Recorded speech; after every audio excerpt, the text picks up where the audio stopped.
Jessie Moore made a series of threatening phone calls, 64 in just 3 days. The victim had to disconnect her phone.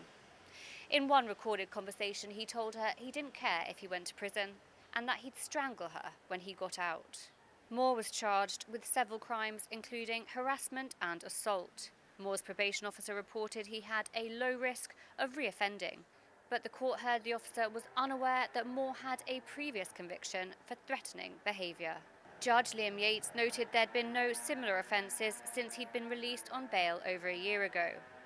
He explained that since the defendant had already spent over 4 months in prison, he would sentence him to time served. A restraining order was requested by the Crown, with prosecution lawyer James Leniency telling the court the woman wanted to move on with her life and put this all behind her.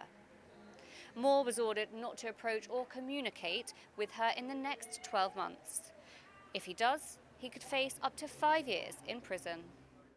Each year, 245 million women and girls aged 15 and older endure physical and/or sexual violence from intimate partners. Gibraltar is not immune to what the UN says is a crisis. The RGP receives around 42 reports a month that are domestic abuse related.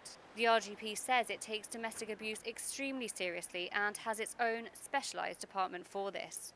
You should contact them if you have concerns.